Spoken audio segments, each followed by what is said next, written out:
شروع اللہ کا نام لے کر جو بڑا مہربان نہایت رحم والا ہے۔ الف لام را، یہ اللہ کی کتاب اور قرآن روشن کی آیتیں ہیں۔ کسی وقت کافر لوگ آرزو کریں گے کہ اے کاش وہ مسلمان ہوتے۔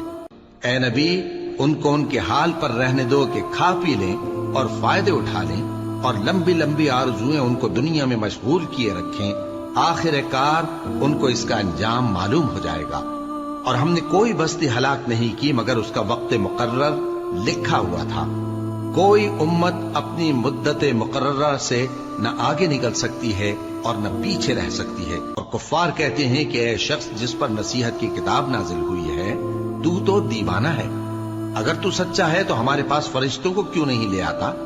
کہہ دو ہم فرشتوں کو نازل نہیں کیا کرتے مگر حق کے ساتھ، اور اس وقت ان کو مہلت نہیں ملے گی۔ بے شک یہ کتاب نصیحت ہم ہی نے اتاری ہے، اور یقیناً ہم اس کے نگہبان ہیں۔ اور ہم نے تم سے پہلے کے مختلف گروہوں میں بھی پیغمبر بھیجے تھے، اور ان کے پاس کوئی پیغمبر نہیں آتا تھا مگر وہ اس کے ساتھ ہنسی کرتے تھے۔ اسی طرح ہم اس گستاخی کو گناہگاروں کے دلوں میں ڈالے رکھتے ہیں، سو وہ اس پر ایمان نہیں لاتے۔ اور پہلے لوگوں کی روش بھی یہی رہی ہے۔ اور اگر ہم آسمان کا کوئی دروازہ ان پر کھول دیں اور وہ اس میں چڑھنے بھی لگیں تو بھی وہ یہی کہیں کہ ہماری آنکھیں باندھ دی گئی ہیں، بلکہ ہم پر جادو کر دیا گیا ہے۔ اور ہم نے آسمان میں برج بنائے ہیں اور دیکھنے والوں کے لیے اس کو سجا دیا ہے، اور ہر شیطان مردود سے اسے محفوظ کر دیا ہے۔ ہاں، اگر کوئی چوری سے سننا چاہے تو ایک روشن انگارہ اس کے پیچھے لپکتا ہے۔ اور زمین کو ہم نے پھیلایا اور اس میں پہاڑ بنا کر رکھ دیے، اور اس میں ہر ایک چیز اندازے سے اگائی۔ اور ہم نے تمہارے لیے اور ان لوگوں کے لیے جن کو تم روزی نہیں دیتے اس میں معاش کے سامان پیدا کیے۔ اور ہمارے ہاں ہر چیز کے خزانے ہیں، اور ہم اس کو بمقدار مناسب اتارتے رہتے ہیں۔ اور ہم ہوائیں چلاتے ہیں جو پانی سے بھری ہوئی ہوتی ہیں، سو ہم آسمان سے مے برساتے ہیں، پھر ہم تم کو اس کا پانی پلاتے ہیں، اور تم تو اس کا خزانہ نہیں رکھتے۔ اور یقیناً ہم ہی حیات بخشتے اور ہم ہی موت دیتے ہیں، اور ہم ہی سب کے وارث ہوں گے۔ اور جو لوگ تم میں پہلے گزر چکے ہیں ہم کو معلوم ہے، اور جو پیچھے آنے والے ہیں وہ بھی ہم کو معلوم ہے۔ اور تمہارا پروردگار قیامت کے دن ان سب کو جمع کرے گا، وہ بڑا دانا ہے، خبردار ہے۔ اور ہم نے انسان کو کھنکھناتے سڑے ہوئے گارے سے پیدا کیا ہے، اور جنوں کو اس سے بھی پہلے بے دھوئیں کی آگ سے پیدا کیا تھا۔ اور وہ وقت قابل ذکر ہے جب تمہارے پروردگار نے فرشتوں سے فرمایا تھا کہ میں کھنکھناتے سڑے ہوئے گارے سے بشر بنانے والا ہوں، بس جب میں اس کو درست کر لوں اور اس میں اپنی طرف سے روح پھونک دوں تو اس کے آگے سجدے میں گر پڑنا۔ چنانچہ فرشتے تو سب کے سب سجدے میں گر پڑے مگر شیطان کہ اس نے سجدہ کرنے والوں کے ساتھ ہونے سے انکار کیا۔ فرمایا اے ابلیس، تجھے کیا ہوا کہ تو سجدہ کرنے والوں میں شامل نہ ہوا؟ اس نے کہا میں ایسا نہیں ہوں کہ انسان کو جس کو تو نے کھنکھناتے سڑے ہوئے گارے سے بنایا ہے سجدہ کروں۔ فرمایا یہاں سے نکل جا کہ اب تو مردود ہے، اور تجھ پر قیامت کے دن تک لعنت برسے گی۔ اس نے کہا کہ پروردگار مجھے اس دن تک مہلت دے جب لوگ مرنے کے بعد زندہ کیے جائیں گے۔ فرمایا اچھا، سو تجھے مہلت دی جاتی ہے وقت مقرر یعنی قیامت کے دن تک۔ اس نے کہا کہ پروردگار جیسا تو نے مجھے بھٹکا دیا ہے میں بھی زمین میں لوگوں کے لیے گناہوں کو آراستہ کر کے دکھاؤں گا اور سب کو بہکاؤں گا۔ ہاں، ان میں جو تیرے خاص بندے ہیں ان پر میرا قابو چلنا مشکل ہے۔ فرمایا کہ مجھ تک پہنچنے کا یہی سیدھا رستہ ہے، جو میرے خاص بندے ہیں ان پر تجھے کچھ قدرت نہیں کہ ان کو گناہ میں ڈال سکے۔ ہاں، بد راہوں میں سے جو تیرے پیچھے چل پڑے، اور ان سب کے وعدے کی جگہ جہنم ہے۔ اس کے 7 دروازے ہیں، ہر ایک دروازے کے لیے ان میں سے الگ الگ حصہ ہے۔ جو متقی ہیں وہ باغوں اور چشموں میں ہوں گے۔ ان سے کہا جائے گا کہ ان میں سلامتی اور امن و اطمینان سے داخل ہو جاؤ، اور ان کے دلوں میں جو کدورت ہوگی ہم اسے نکال دیں گے، گویا بھائی بھائی مسندوں پر ایک دوسرے کے سامنے بیٹھے ہوں۔ نہ ان کو وہاں کوئی تکلیف پہنچے گی اور نہ وہ وہاں سے نکالے جائیں گے۔ اے پیغمبر، میرے بندوں کو بتا دو کہ میں بڑا بخشنے والا ہوں، بڑا مہربان ہوں، اور یہ کہ میرا عذاب بھی درد دینے والا عذاب ہے۔ اور ان کو ابراہیم کے مہمانوں کا احوال سنا دو۔ جب وہ ابراہیم کے پاس آئے تو سلام کہا۔ انہوں نے کہا کہ ہمیں تو تم سے ڈر لگتا ہے۔ مہمانوں نے کہا کہ ڈریے نہیں، ہم آپ کو ایک دانشمند لڑکے کی خوشخبری دیتے ہیں۔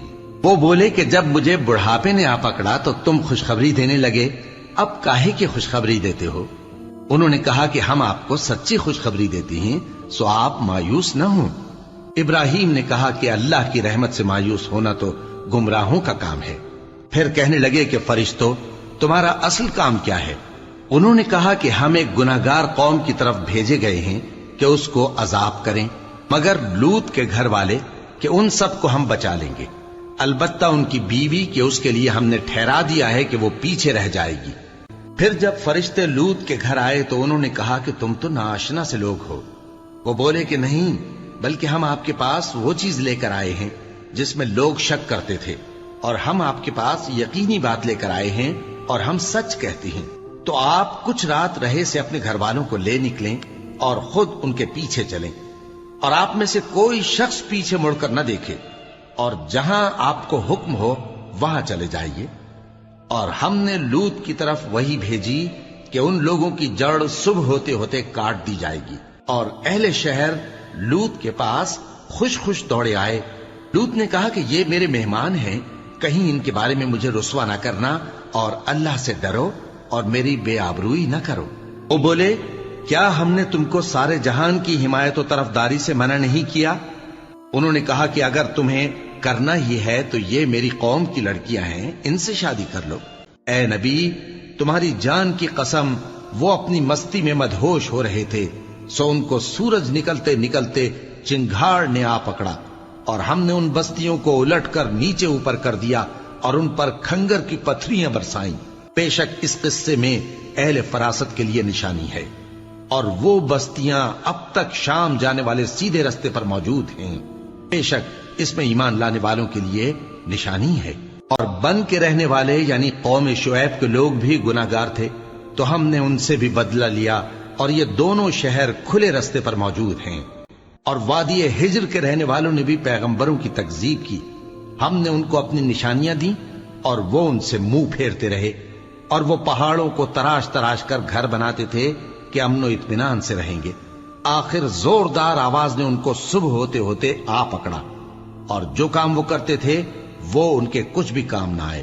اور ہم نے آسمانوں اور زمین کو اور جو مخلوقات ان میں ہے سب کو تدبیر کے ساتھ پیدا کیا ہے، اور قیامت تو ضرور آ کر رہے گی، تو تم ان لوگوں سے اچھی طرح سے درگزر کرو۔ کچھ شک نہیں کہ تمہارا پروردگار ہی سب کچھ پیدا کرنے والا ہے، جاننے والا ہے۔ اور ہم نے تم کو 7 آیتیں جو نماز میں دہرا کر پڑھی جاتی ہیں، یعنی سورہ الحمد اور عظمت والا کلام عطا فرمایا ہے۔ ہم نے کفار کی کئی جماعتوں کو جن کو فوائد دنیاوی سے نوازا ہے، تم ان کی طرف رغبت سے آنکھ اٹھا کر نہ دیکھنا، اور نہ ان کے حال پر رنج و غم کرنا، اور مومنوں کے ساتھ تواضع سے پیش آنا، اور کہہ دو کہ میں تو اعلانیہ ڈر سنانے والا ہوں، اور ہم ان کفار پر اسی طرح عذاب نازل کریں گے جس طرح ان لوگوں پر نازل کیا جنہوں نے تقسیم کر دیا، یعنی قرآن کو کچھ ماننے اور کچھ نہ ماننے سے ٹکڑے ٹکڑے کر ڈالا۔ سو تمہارے پروردگار کی قسم، ہم ان سے ضرور پرسش کریں گے ان کاموں کی جو وہ کرتے رہے۔ پس جو حکم تم کو اللہ کی طرف سے ملا ہے وہ لوگوں کو بے دھڑک سنا دو، اور مشرکوں کا ذرا خیال نہ کرو۔ ہم تمہیں ان لوگوں کے شر سے بچانے کے لیے کافی ہیں جو تم سے ہنسی کرتے ہیں، جو اللہ کے ساتھ کوئی اور معبود قرار دیتے ہیں، سو ان قریب ان کو ان باتوں کا انجام معلوم ہو جائے گا۔ اور ہم جانتے ہیں کہ ان کی باتوں سے تمہارا دل تنگ ہوتا ہے، تو تم اپنے پروردگار کی تسبیح کہتے اور اس کی خوبیاں بیان کرتے رہو، اور سجدہ کرنے والوں میں سے ہو جاؤ، اور اپنے پروردگار کی عبادت کیے جاؤ یہاں تک کہ تمہاری موت کا وقت آ جائے۔